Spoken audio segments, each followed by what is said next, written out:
đừng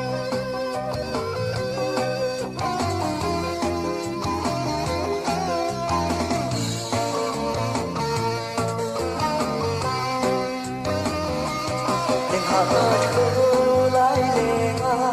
cần lệ bồ tô dòng đã tô thiên kỳ bồ than cây này hi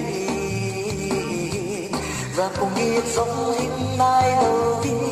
là hào hào đi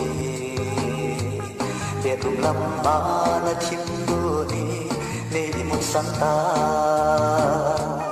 để là tôi hẹn là hôm hi lâu khi na ba có mang cái bồ khi na u tô tô dia hôm hi lâu là đi lễ bồ tôi xin xin ngay dia cùng cái hi bồ nằm tô tô dia nằm here là cùng cái hi bồ về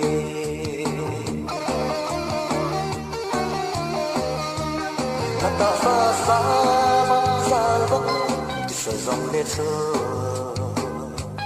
là lòng chim vang sâu xa vắng ra đi buồn tết hà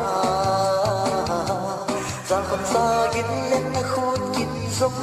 cả giờ gin nghe ông chỉ thô chỉ đinh la ra xa na ô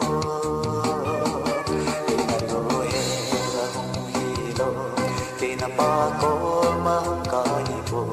khi nào u tô tô dia hong hi lo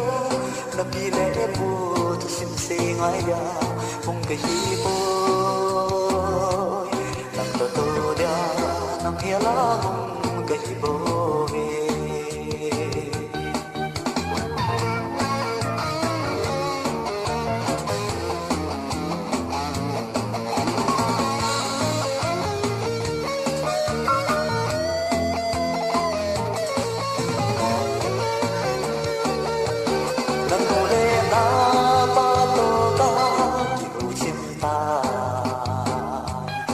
mga poster dù si dòng la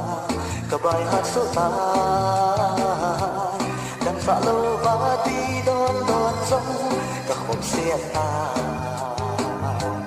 si mày ta nghĩ bằng xin tu ra không la nô nằm đô hê là hùng gì đâu khi na pa cô mang cái bồi khi na u tô tô đeo hùng gì đâu gặp đi lễ bồ tôi xin say ngay dia không cái hi bồ nằm tô tô dia nằm here la